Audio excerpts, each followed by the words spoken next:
त्याग दिया, हर वैभव से वैराग लिया। वो सृष्टि से संयुक्त हुए, सिद्धार्थ से गौतम बुद्ध हुए।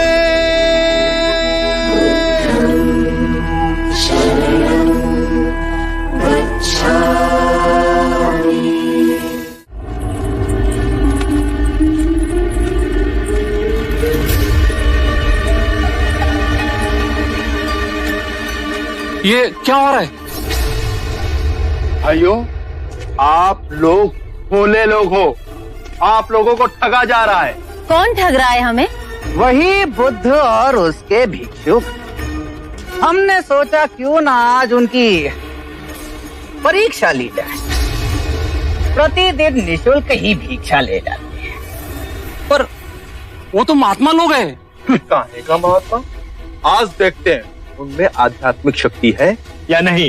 यदि नहीं तो उन्हें धक्के मारकर राजगीर से बाहर निकाल देंगे। अवश्य। भाइयों भाइयों सावधान, दो भिक्षुक इधर ही आ रहे हैं। आइए आइए भिक्षुकगण आइए, आप ही की प्रतीक्षा हो रही थी, पधारिए। देखिए, यह चंदन का भिक्षा पात्र बांस पर रखा हुआ है। यदि आप बांस को बिना छुए चंदन का भिक्षा पात्र निकाल दें तो आपको भिक्षा मिलेंगी, अन्यथा नहीं। हमें क्षमा कीजिए।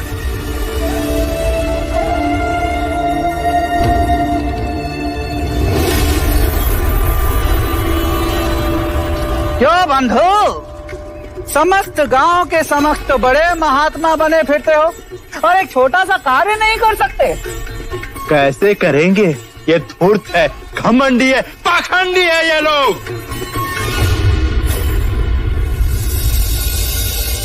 नहीं नहीं नहीं नहीं, ये पाखंडी नहीं, अपितु नपुंसक है, नपुंसक।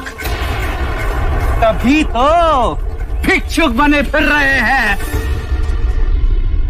पता है इसका गुरु, धूर्त गुरु बुद्ध भी अपनी पत्नी को आधी रात में छोड़कर भाग गया था। सत्य वचन। बस के आगे मेरे गुरु को एक भी अपशब्द कहा तो मेरे गुरु के चरणों की धूल भी नहीं हो तुम लोग। तुम्हें हमारी सिद्धि देखनी है। इस बांस के डंडे को बिना छुए इस चंदन के भिक्षा पात्र को मैं नीचे उतार लाऊंगा। साक्य मुनि सिद्धि के प्रदर्शन को अटकाने का साधन मानते हैं, परंतु इनके लांछन का प्रति उत्तर देना ही होगा।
प्रभु प्रभु प्रभु प्रभु क्षमा कर दो प्रभु, प्रभु क्षमा करें। क्षमा किया। महात्मा, अपना नाम तो बता दीजिए। त्रैत्यपुत्र। महात्मा महात्मा, जब तक आप हमारे हाथों ये पात्र ग्रहण नहीं करेंगे तब तक हम ये नहीं समझेंगे कि आपने हमें क्षमा किया। कृपया इसे ग्रहण करें। त्रैत्यपुत्र की त्रैत्यपुत्र की त्रैत्यपुत्र की त्रैत्यपुत्र की त्रैत्यपुत्र की त्रैत्यपुत्र के त्रैत्यपुत्र के त्रैत्यपुत्र के त्रैत्यपुत्र के त्रैत्यपुत्र के त्रैत्यपुत्र के त्रैत्यपुत्र के त्रैत्यपुत्र के त्रैत्यपुत्र के त्रैत्यपुत्र के त्रैत्यपुत्र के त्रैत्यपुत्र के त्रैत्यपुत्र के त्रैत्यपुत्र के त्रैत्यपुत्र के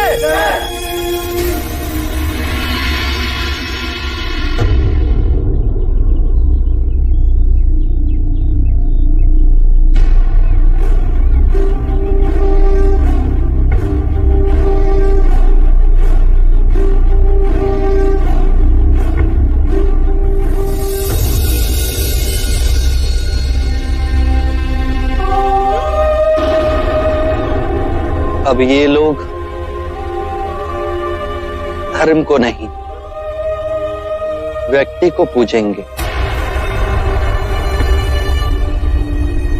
धर्म का विनाश होगा और चमत्कारी पूजे जाएंगे।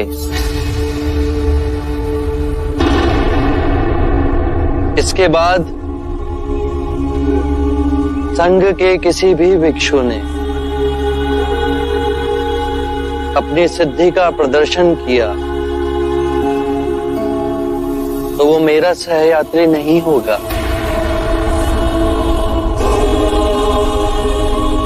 मैं समाधान मांगता हूँ। इन्होंने हमें अब सब कहे पूरा कहा, मैं चुप रहा, पर आप पर लांछन लगाए तो मैं सह नहीं सका।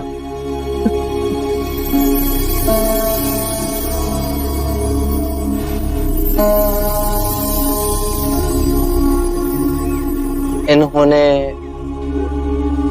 अपशब्द मुझे कहे, अपमानित मुझे किया, लांछन मुझ पर लगाए,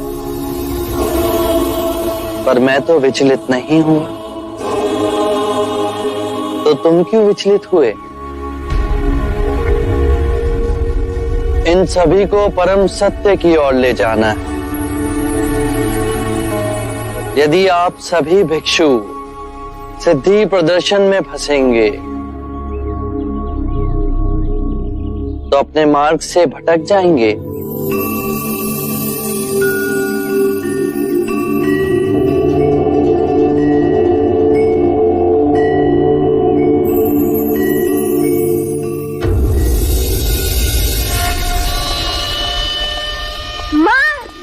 देखो मैं तुम्हारे लिए क्या लेके आई हूँ। आज देवदत्त काका है ना, मुझे वन में ले गए थे। वहाँ मैंने ये पीले पुष्प देखे। देवदत्त काका ने बताया कि ये पीले पुष्प आपको बहुत अच्छे लगते हैं। ये अच्छे है ना माँ?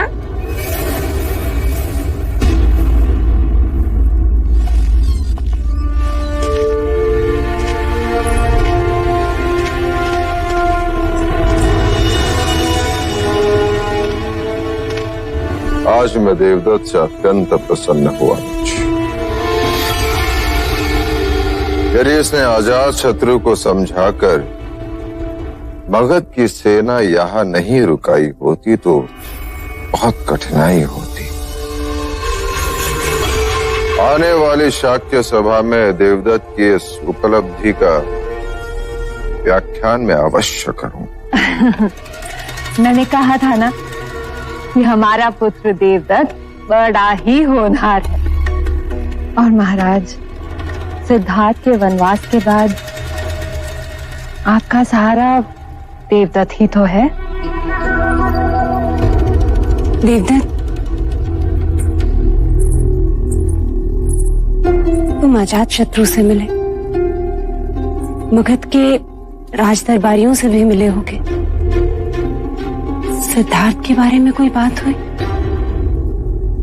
सिद्धार्थ के विषय में बातें कैसे न होती महादेवी। अजात शत्रु तो स्वयं सिद्धार्थ के बढ़ते हुए प्रभाव से चिंतित है। सिद्धार्थ के विषय में चिंता? महादेवी, अब सिद्धार्थ को लोग बुद्ध के नाम से पुकारते हैं। युवाओं में तो सिद्धार्थ का अनुयायी बनने की जैसे होड़ सी लग गई है। गृह गहने सब त्याग कर युवाओं ने तो उसके पीछे पीछे चलना शुरू कर दिया है। और तो और महाराज बिंबिसार स्वयं सिद्धार्थ के अनुयायी बन गए। सिद्धार्थ अब बांस की कुटिया बनाकर वहीं रहता है। भिक्षा पात्र में भिक्षा मांगता है दिन रात, और दिन में केवल एक बार भोजन करता है।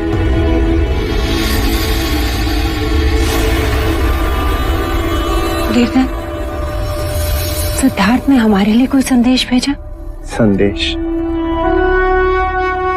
क्या संदेश भेजेगा सिद्धार्थ? भूल गया है वह हमें महाराज।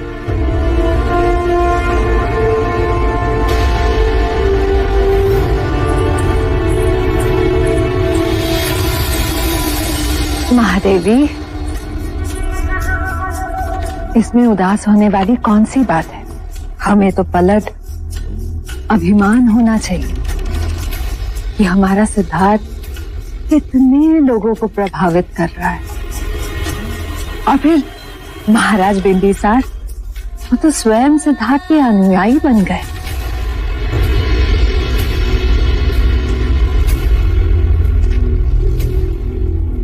सिद्धार्थ कपिल वस्तु का महाराज न बन सका,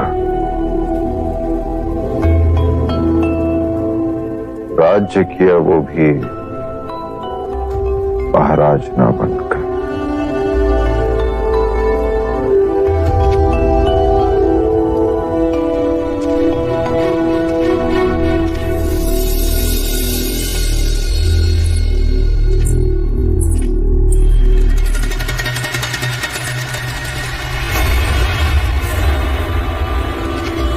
अजात शत्रु से तुमने ऐसा क्या कह दिया कि वो तुरंत मान गया?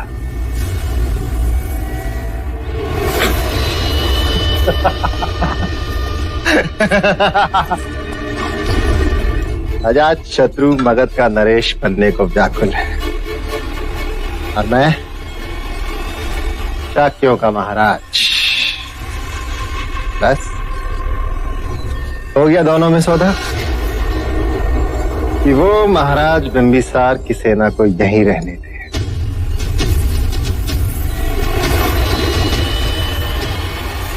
और फिर उचित अवसर पाकर मैं अपनी सेना को वेश बदलकर मगध की सेना के रूप में वहां पे भेज दूंगा, और महाराज बिंबिसार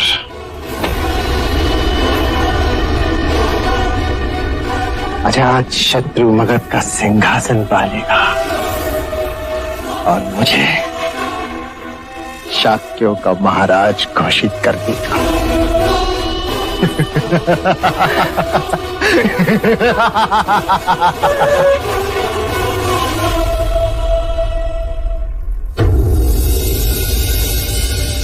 सिद्धार्थ तो लोग बुद्ध के नाम से पुकारते हैं, बुद्ध के नाम से पुकारते हैं। राजगृह के युवा वर्ग में तो सिद्धार्थ का अनुयायी बनने की जैसे होड़ सी लग गई। गृह गहने सब त्याग कर गेरुआ धारण कर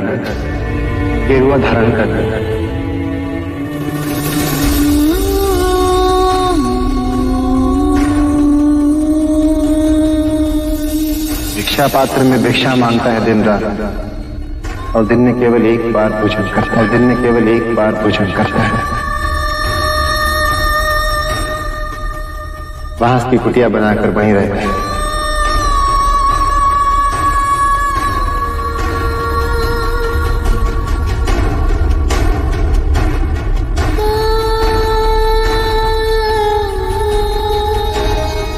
भूल गया है वे हमें मारा ना।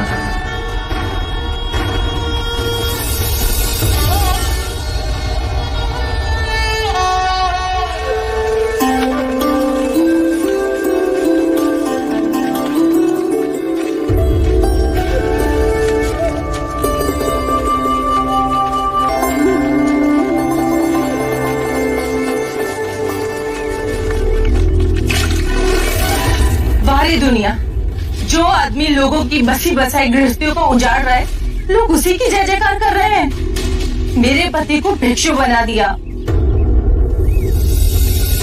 तुम पाखंडी हो। तुम्हारे भिक्षु चमत्कार दिखा के युवाओं को फंसाते हैं और उन्हें भिक्षु बनाते हैं। अरे तुम्हारे जैसे ढोंगी को तो ऐसा दंड मिलना चाहिए। तुम करुणा का पाठ सिखाते हो ना सबको, लेकिन तुम्हें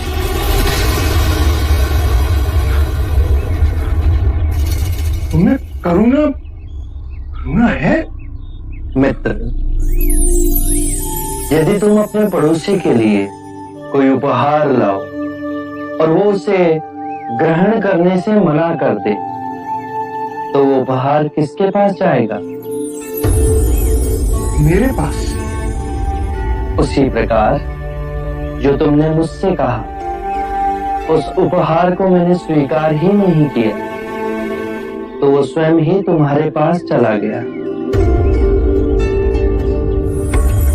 अब शब्द भी बुरे कृत्य हैं, उनका कोई प्रत्युत्तर नहीं, पर उनकी प्रतिध्वनि अवश्य है। जो टकराव स्वयं आपके हृदय में जाती है। जिस प्रकार छाया मनुष्य का पीछा नहीं छोड़ती, उसी प्रकार बुरे कृत्य भी मनुष्य का पीछा नहीं छोड़ते। वो लौटकर दुख और बढ़ाते हैं। मैं यही कहता हूं, जागरूक होकर स्वयं को देखो। बुरे विचार, बुरे कृत्य स्वयं धीरे धीरे समाप्त हो जाएंगे।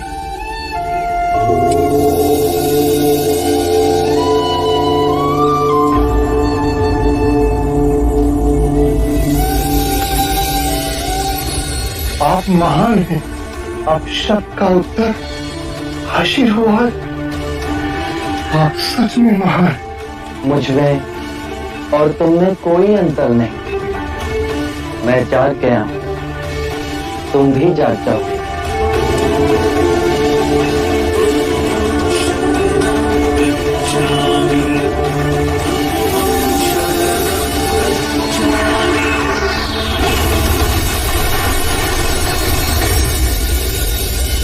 अमात्य, इस संदेश के साथ और एक संदेश लिखो। अब शांति काल है। इस मास किसानों से कर नहीं वसूला जाए। ये तो बहुत उचित है महाराज।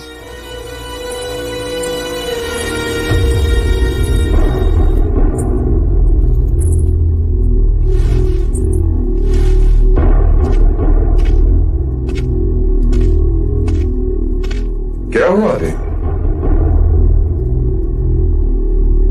महाराज, यशोधरा ठीक तो है? बहुत दिनों से वो यहां भी नहीं आई। क्या हुआ उसे? मैं नहीं कह पाऊंगी। आप स्वयं चलकर देख लीजिए। यशोधरा,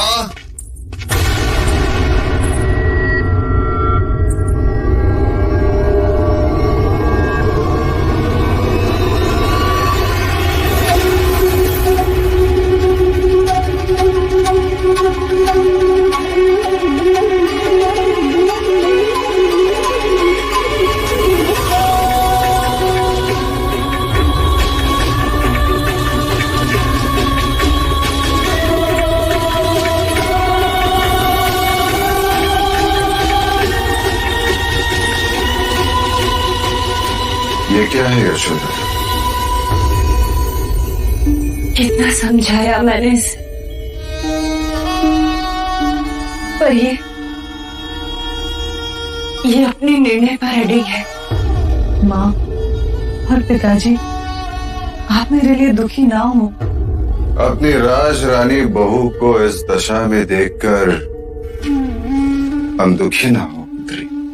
मेरा श्रृंगार भी वो थे और मेरी रूप सज्जा भी उन्हीं के लिए थी। यदि उन्होंने सब कुछ त्याग दिया तो मैं उनका अनुसरण तो कर सकती हूँ ना। हमारी पुत्री इस कठोर धरती पर सोए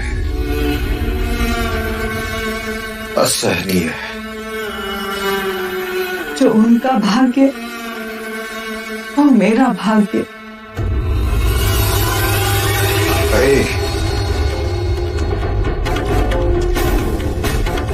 बहुत अन्याय हुए हैं तुम पर। इस अन्याय का अंत यही होगा। अमात्य। जी महाराज। देखा अपनी भावी महादेवी की दशा। विरह रोग ने उसे ऐसे तड़पाया है कि इस फूल सी बच्ची की हालत देखो। बहुत अनर्थ हुआ है इस पर अब न होने दूंगा। तुम शीघ्र से शीघ्र मगध जाओ और सिद्धार्थ को वापस ले आओ। पिताजी, उनके मार्ग में बाधक बन जाए हम। कोई बाधा नहीं बनेगा उसके मार्ग में। सिद्धार्थ के पास जितने शीघ्र हो सके उतने शीघ्र जाओ। उसे कहना कि वन में ही रहना तो कपिल वस्तु के वन में रहे। इस अबला की स्थिति का वर्णन कीजिए। क्या दोष है इसका जिसका दंड ये भुगत रही है? पिताजी, कृपा कीजिए। सिद्धार्थ यहाँ होगा तो कम से कम तुम उसे देख तो सकोगी, उससे बात तो कर सकोगी। इस विरह के अग्नि में प्रतिदिन भस्म होने की आवश्यकता नहीं होगी। अमात्य चन्ना को साथ ले जाओ। सिद्धार्थ के हृदय में उसके प्रति प्रेम है। शीघ्र जाओ। जवाब क्या महाराज?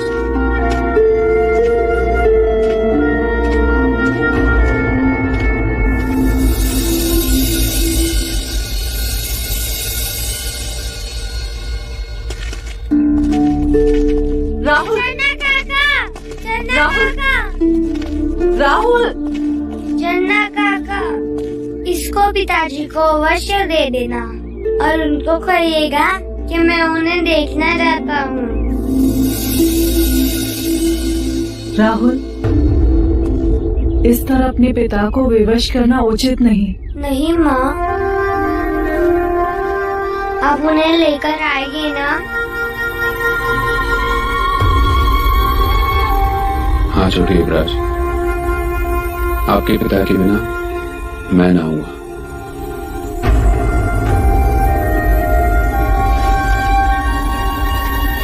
देवी, आप युवराज सिद्धार्थ के लिए कुछ भेजना चाहेंगी?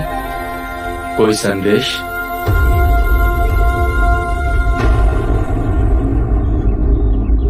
पहले मैंने उनके लिए कमल का पुष्प भेजा था, वो उन्होंने लौटा दिया। मैं तब भी नहीं चाहती थी और अब भी नहीं चाहती कि मेरे कारण उनके मन में कोई द्वंद्व हो। मैं उनके साधना के मार्ग में बाधक नहीं बनना चाहती। यदि वो मेरे लिए कुछ भेजें तो मत लाइएगा। बस उनसे कहिएगा कि यदि वो कोई उपहार देना चाहते हैं तो यथासंभव अपने दर्शन दे दें। अमात्य, इस बार आप और चन्ना अपने महाराज को निराश नहीं करेंगे। कदापि नहीं महाराज, युवराज सिद्धार्थ आएंगे। इस तपस्विनी देवी यशोधरा का तप अवश्य सफल होगा।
हमने छल से नहीं, बल से तुम्हें परास्त किया है।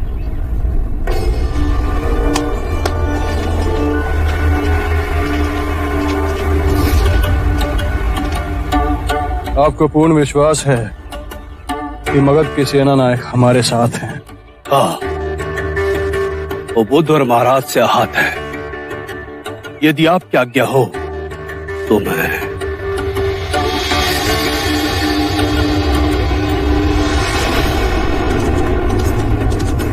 बुद्ध की लगाई हुई आग से इसका घर जलकर राख हो गया।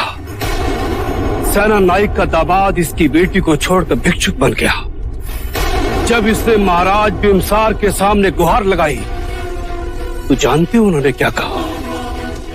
आपके दामाद ने दिशाहीनता को छोड़कर सही दिशा की ओर चलने का संकल्प लिया है। किसी के जले पे नमक छिड़कना कोई महाराज से सीखो।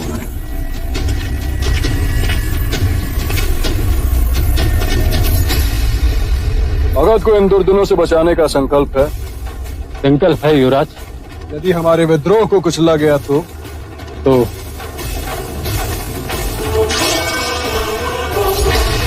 मैं शपथ लेता हूं, प्राण दे दूंगा पर मगध पर और आप पर आंच नहीं आने दूंगा।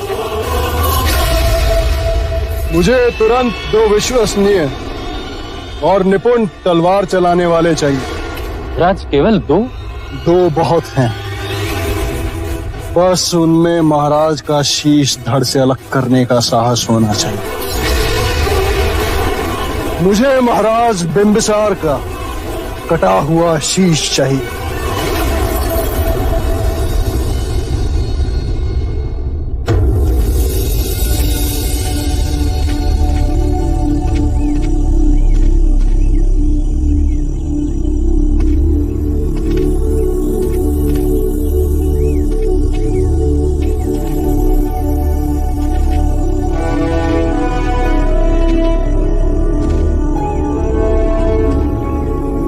सुनिए, आपके बुद्ध कहाँ मिलेंगे?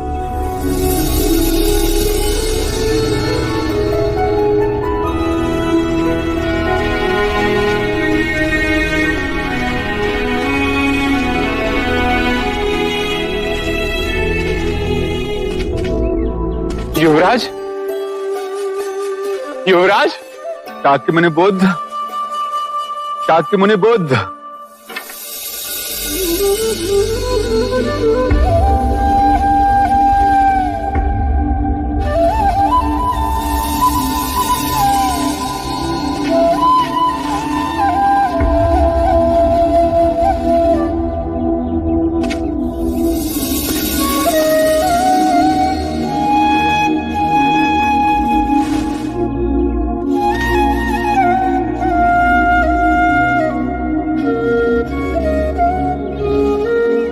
मेरे प्रिय भिक्षुओं,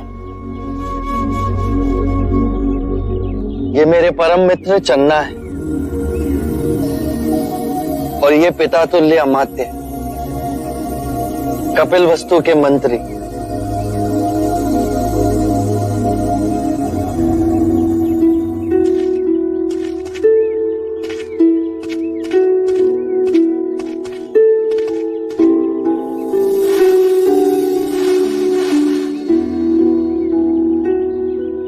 सात वर्ष हुए कपिल वस्तु छोड़े आपको। इतने तेजस्वी, इतना ओज, मैंने कभी सोचा भी ना था कि मेरे भाग में ऐसी सुंदर आभा देखने को मिलेगी।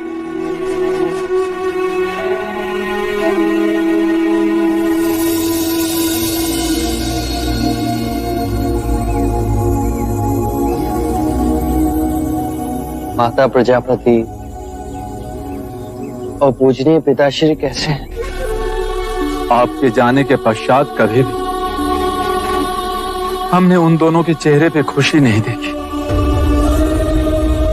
अब तो महाराज के स्वास्थ्य भी गिरने लगा है। शाक्यगण की सभा में वो अरुचि से जाते हैं।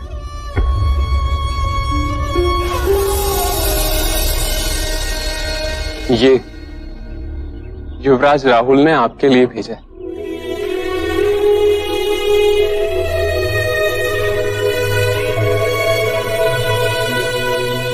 राहुल, अब इतने बड़े हो गए हैं कि अपनी माँ से हट करके ये आपको देने के लिए कहा।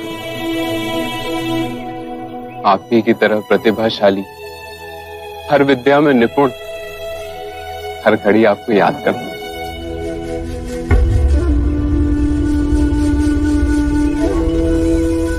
देवी यशोधरा कैसी है?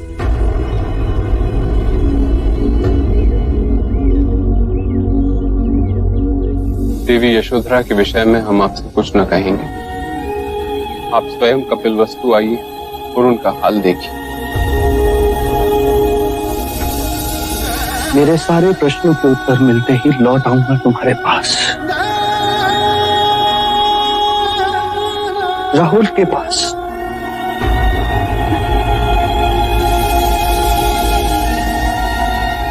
जब से आपने मुक्ति का मार्ग खोजा है, कपिलवस्तु की सारी प्रजा आपको देखने के लिए आतुर है।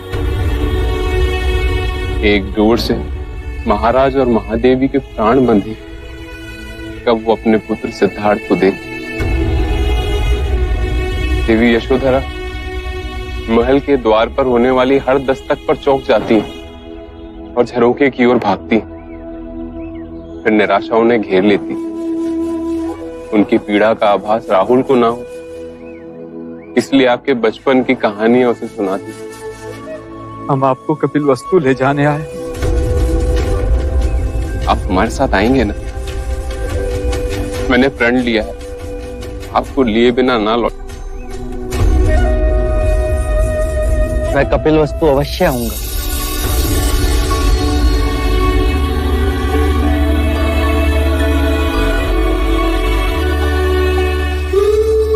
मैंने तुम्हें वचन दिया था यशोधरा, मैं तुमसे मिलने आ रहा हूं।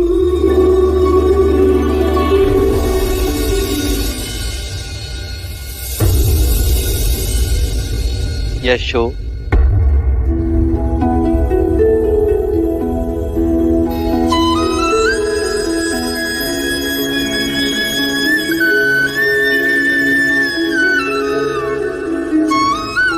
देखो मैं लौट आया, अपना वचन नहीं तोड़ा। रात्रि में गया, रात्रि में ही लौटा। ये रात्रि बहुत लंबी थी।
ये धुन मुझे दादी रानी ने सिखाई।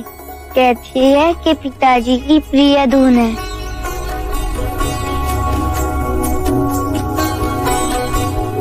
माँ, तुम बड़ी प्रसन्न दिख रही हो। हाँ, तुम्हारे पिताजी जो घर आ रहे हैं। सच माँ? हाँ, तुम्हारे पिताजी स्वयं मुझे स्वप्न में आकर कहकर गए।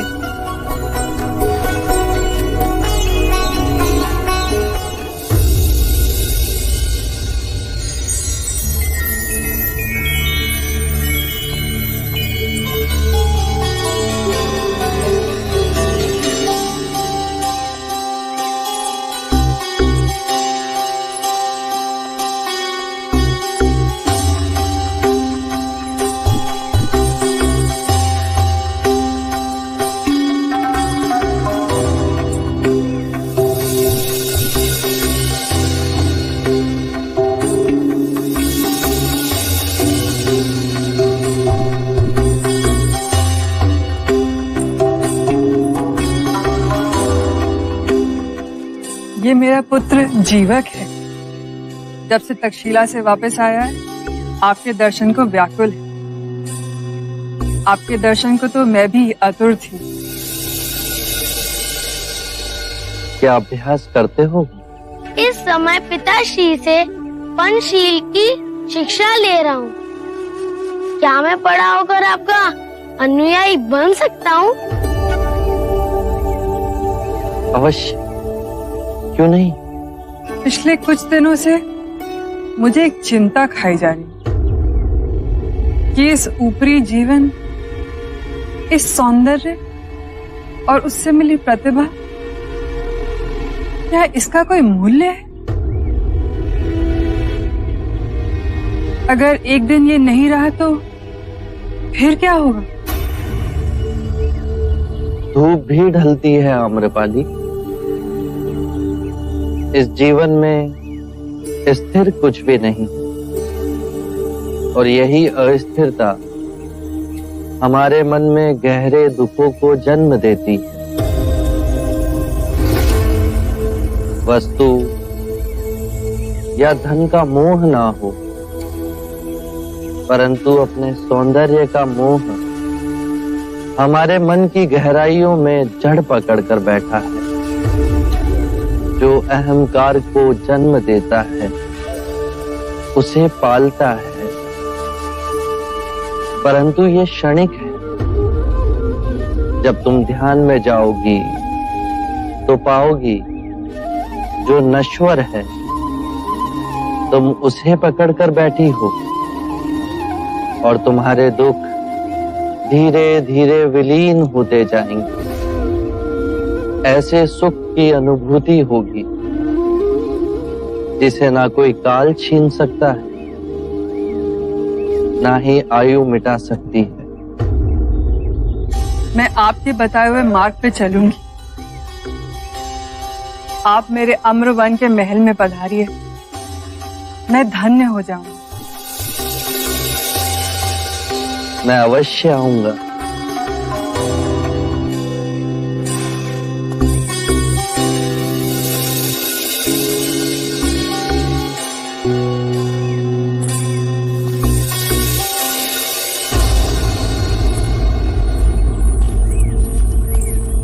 जब आप आम्रपाली से बात कर रहे थे तो उसके रूप का कोई आप पे प्रभाव ही ना पड़ा।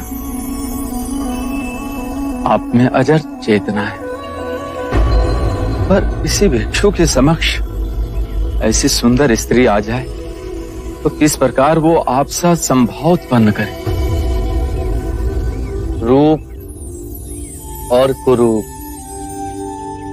ये दोनों ही विभाजन हमारे मन ने ही बनाए हैं।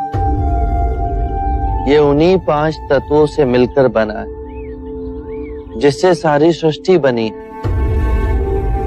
यदि हम एक कलाकार की दृष्टि से देखें तो कोई भी वस्तु अद्भुत और कोई भी वस्तु कुरूप ही दिख सकती है। ये बादल, ये हवा, ये सूर्य की किरणें, पतझड़ में सुनहरे वृक्ष और ये बांस का मनोरम वन, सब सुंदर है। संभवतः ऐसी कोई सुंदरता नहीं जो एक मनुष्य की एकाग्रता को क्षीण कर सके, जितनी नारी की सुंदरता। यदि नारी के रूप ने मनोग्रहित किया तो पुरुष अपने मार्ग से भटक सकता है। यदि आप अपने चित्त की गहराई में जाकर देखें तो आप जिसे सम्यक दृष्टि से देख रहे हैं, वो दोनों कभी आपको अपने मुंह में नहीं बांध सकेंगे। फिर सौंदर्य क्या है बुद्ध? सौंदर्य जो अमिट है, जो कभी दुखों का कारण नहीं बनेगा, वो करुणामयी मुक्त हृदय कभी भी कार्य कारण से बंधा नहीं होता। वो हृदय जिसमें शांति और आनंद का भाव हो, वही परम सत्य है। बस अभ्यास करो, ये द्वार सबके लिए खुले। बस पहला पग आपको स्वयं उठाना है। धन्यवाद आपका।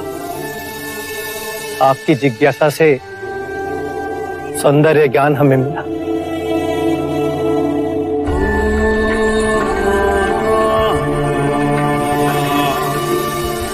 मैं भी क्या सोच कर आया था, और देखो क्या हो रहा है। मैं बुद्ध को कपिल वस्तु ले जाने आया था, पर अब मैं स्वयं यहीं रहना चाहता हूं, आपके संग, आपका भिक्षु बनकर। आप मुझे भिक्षु बनाएंगे ना? अवश्य। कपिल वस्तु जाने के बाद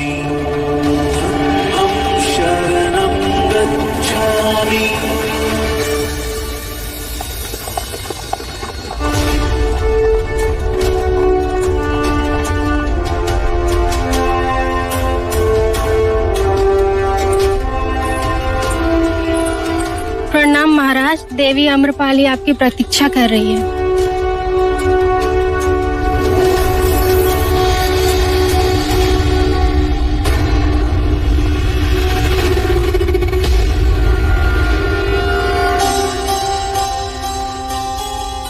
आज मैं बहुत आनंदित हूँ।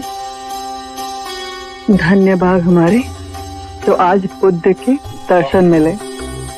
जीवक भी पूछ रहा था कि वो बुद्ध का अनुयायी बन सकता है या नहीं।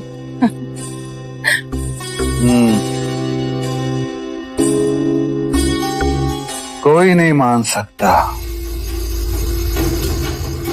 कि ये दोनों एक ही पिता के पुत्र हैं। एक पुत्र बुद्ध को पूछता है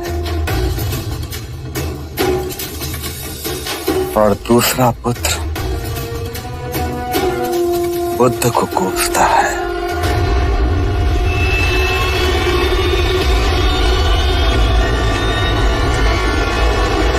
न जाने अजात शत्रु की महत्वाकांक्षाएं उसे किस गहरी खाई में ढकेल देंगी। क्षत्रियों का धर्म केवल युद्ध करना नहीं है, शांति स्थापित करना भी क्षत्रियों का ही धर्म है।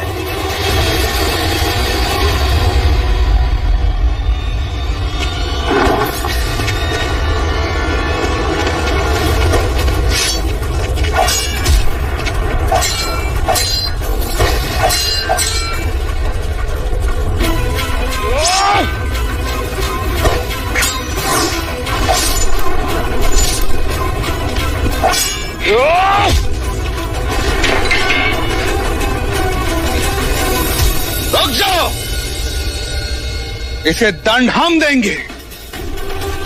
तुमने मगध नरेश बिंबिसार के ऊपर आक्रमण करने का दुस्साहस किया है।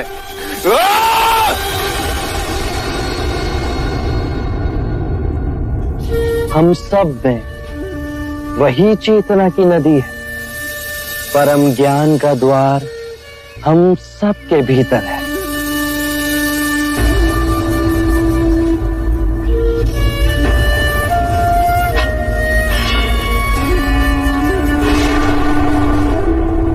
जाओ,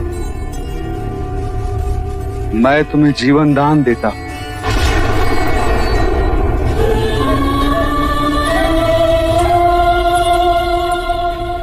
जिसने आप पर वार किया उसे जीवन दान दिया आपने? मैं बुद्ध का अनुयायी हूं, उनके पंचशील सिद्धांतों का उल्लंघन नहीं कर सकता। पर इससे पूछिए तो सही, ये आक्रमण आप पे किसने करवाया? जानता हूं उसे, जिसने ये आक्रमण करवाया। आरंभ हो गई निर्वाण प्रथा, सुनो सुनो ये बुद्ध कथा।